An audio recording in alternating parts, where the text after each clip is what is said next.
Sometimes when we are attached to certain things in life and we don't want we don't want change to come and take away our fixations.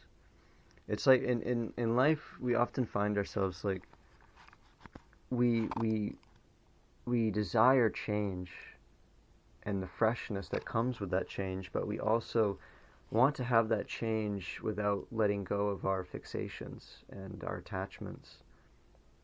We want things to stay the same, but we want them to be fresh at the same time. And this is where a lot of friction in life comes in because you really you can't have the same old thing all the time and live a fresh, spontaneous existence. You really have to, let go of the old thing in order to experience that new vitality. And I make the analogy sometimes, like in life, we're like little kids playing outside at night, and we've been playing all day, and it's getting late, and then you hear your mom kind of calling to you, and she's saying, "Hey, time to come in, have some dinner, and get ready for bed.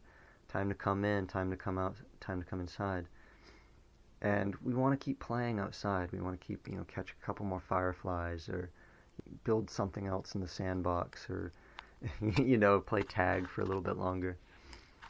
And we can put up a protest, and then eventually mom has to come out and kind of usher us inside or drag us inside, like come on, come on.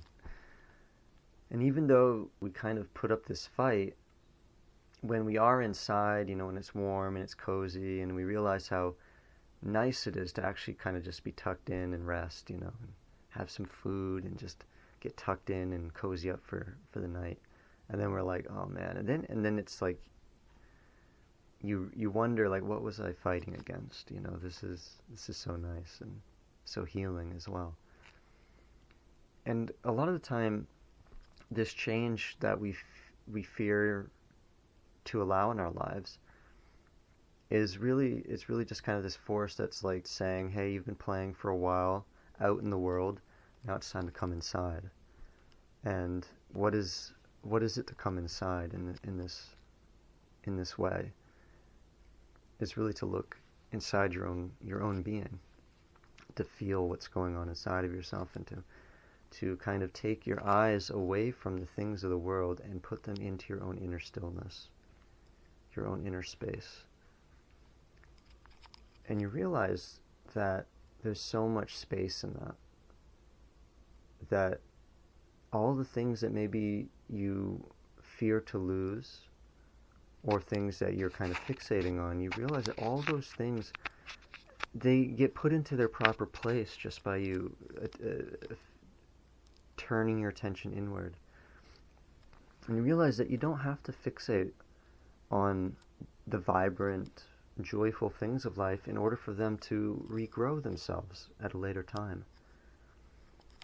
It's kind of like loving the spring and summer, but really fearing the autumn and the winter. And yet the reason that the spring and summer can come is because the autumn and the winter prepares the climate. It prepares the environment for the coming of the spring and the summer. And inside we're very much the same way. We really enjoy like the blooming inspirations and the creativity and the joy and like the wonders of like discovering things and exploring the world around us.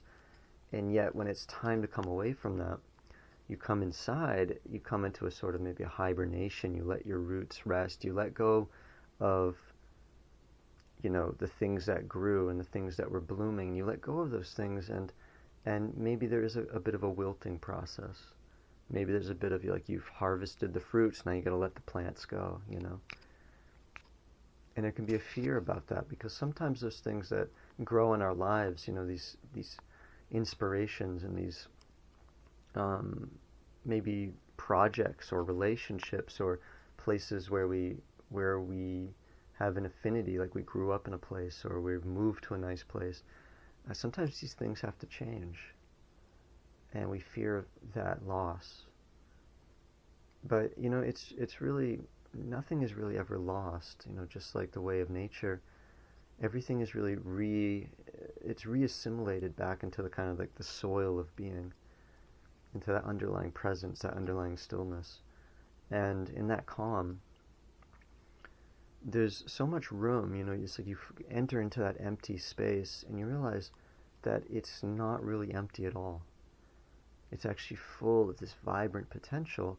And you realize that, all of the things that you've come to love about maybe your external reality and the way that you've come to express yourself it's all coming from inside, this vibrant potential.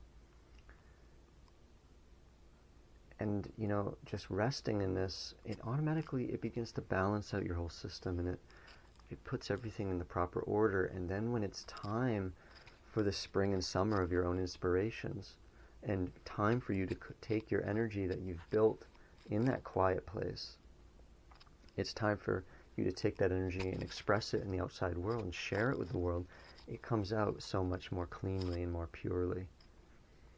So there's really nothing to fear in the rest. It actually all the things that you desire to hold on to by avoiding rest, wanting to stay outside and playing a little bit longer, actually everything, all the energy that you spend playing outside is built up in those moments of rest. So those moments of coming inside. So everything that you love about the external world is actually fortified and nourished and prepared for its next kind of blooming, its next arising in that internal space. So when we look at change in an external sense, in a purely physical sense, it's really kind of a metaphor. Why do we keep ourselves so busy all the time and then wonder what it is that we're really working for? Why is it that we can find ourselves running in circles, going nowhere, going nowhere at full speed, basically? Why do we feel that way?